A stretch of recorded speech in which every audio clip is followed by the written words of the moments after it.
Guess who's back? It's Kamish, bright and early here in the morning to bring you Week 10 previews for the LOC, and they're going to be thrilling. So let's get into it. First off, we got Billsy Bob's 4-5, taking on Brandon and the Architect. It's their first meeting. I'm looking at this.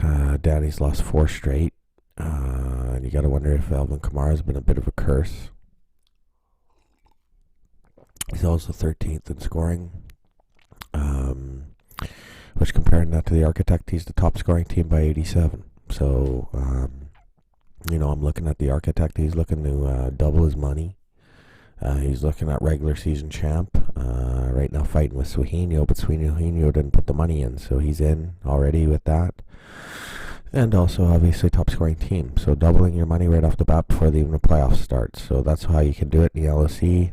And I got Architect continuing the winning path. He's going to go to 8-2. Next up, it's Cape Cod Sharks 3-6 taking on Doosan. Spotica Spartans 4-5. I originally had Sharks winning this one. Not no more. I'm changing it.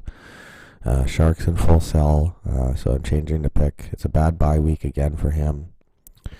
Looking like the season's over. But then I wonder, is his season over? Because you still want to get into that consolation playoff to fight for the first round or first pick in the draft, even if you're having a shitty season. So otherwise, you're going to end up with 9-12. He's right on the cusp. For Doosan, solid first year. I think he got good value in the trade for Sanders, a second rounder for an aging receiver with injury concerns. So it's been a great entry point for Subotica Spartans, and I got him going 5-5 here and potentially fighting for the playoffs still and ruining a spot for a paid member. So we'll see. Next up, we got Robert and Templars and Eric and Sueño. 7-2. Templars, he's sitting at 5-4. Huge playoff implications. I originally had Templars winning this one. I'm changing the pick. Eric's for real. I'll talk a little bit about Longyard. He had the team before. We all know what he did with the team. He traded all his picks away. Almost dismantled the team. Eric did the right thing. He went in the offseason, got some picks back, and you've seen what it's done. Having a good owner in there has been able to revamp the team compared to what it looked like. What I'm going to be watching out in this one for is Kyler Murray for Templars, Lamar for Sueño, 2 of the hottest young quarterbacks. It's going to be great to watch, and like I say, Robert very much in this playoff race, but I am changing the pick. I'm changing it to Sueño. Next up, I got Sean and Fallen Misfits taking on Krista and Storm, 5-4, 6-3 battle. Both teams really, really good.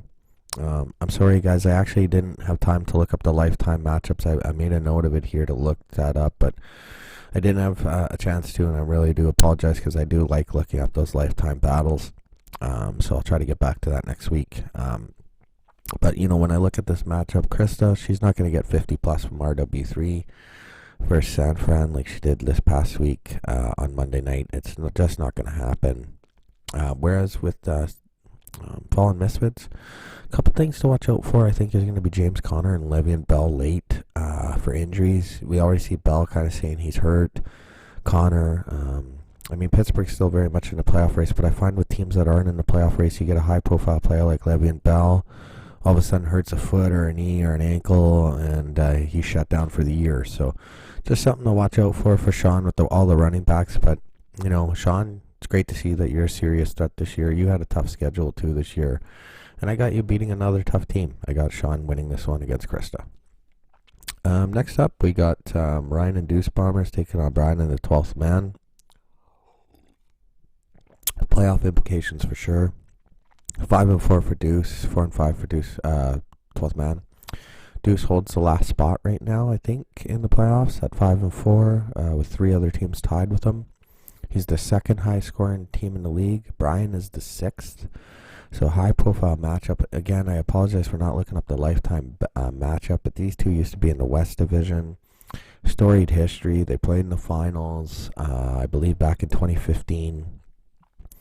So it's a great rivalry, and I think Brian and the 12th Man could really put a damper in Deuce's playoff hopes and really continue that rivalry as a win.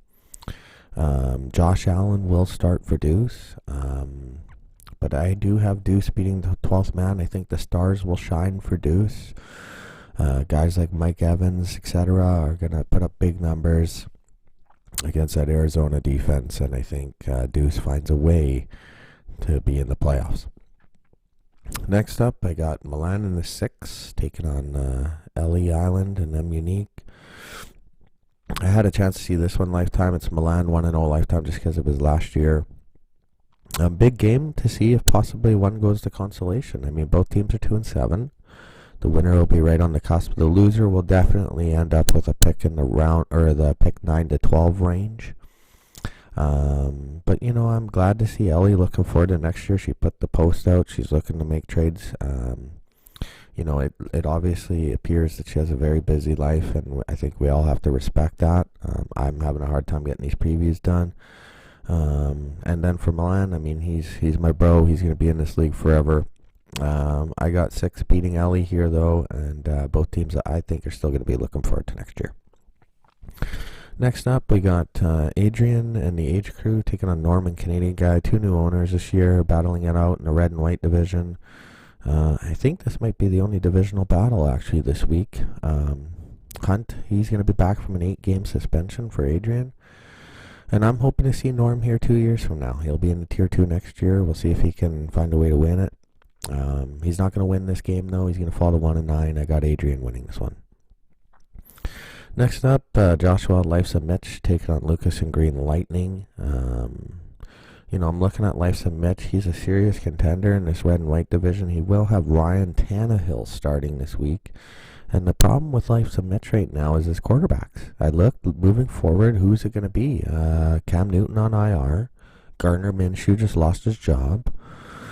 And now you got Ryan Tannehill. And Ryan Tannehill is on the bye next week versus me. So it's going to put you in a very difficult spot. I'm almost thinking of screwing you over and adding some of the backup quarterbacks on the waiver wire, but I'm not gonna, just because I just don't have a spot. But it would screw you over for next week because that's a big game. But 4th in scoring for Life's a Mitch, 18th for Lucas and Green Lightning. I think there's enough said just in that statistic. Life's a Mitch is gonna win this one. Moving on. Next up, another one it's huge. Luke and Too Good for a Name taking on Chris and True North. 6-4, 6-3, 5-4. I originally had True North winning this one, but now looking at it looks like True North's selling. He's winning and selling. It's interesting concept. Still has a chance to win that new red and white division, former North. But I'm definitely changing it to Luke winning. Luke's made some moves recently, and 6-4 will put him smack dab in the playoff race with a win. I think it does. And then I think if Chris loses this one, it's going to put a lot of pressure on next week. Huge game with him versus Kristen Storm in what could be for the division there. So it's going to be awesome to watch. But yeah, I got Luke and Too Good for Name on the change.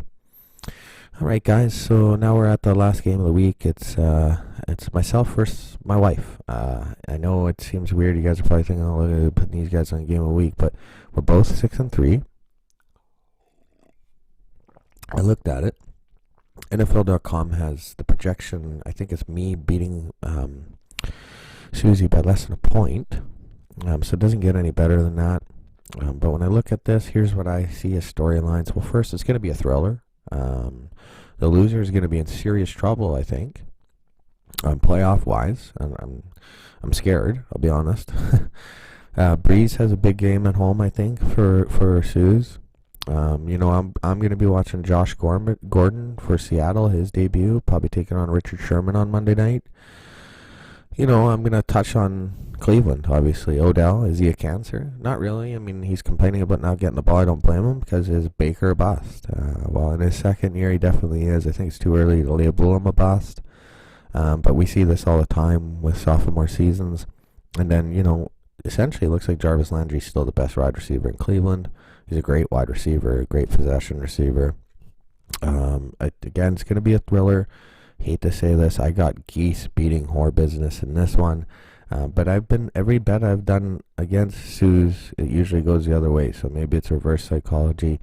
Either way, if she wins, I would congratulate her. But it should be interesting around the house this weekend. Anyways, guys, that's week 10. We're getting really close. I mean, before we know it, the season's going to be over, and we're all going to be like, man, I really miss fantasy. But I love bringing you the previews. I hope you're still watching. Give me a thumbs up if you are, and I'll see you next week.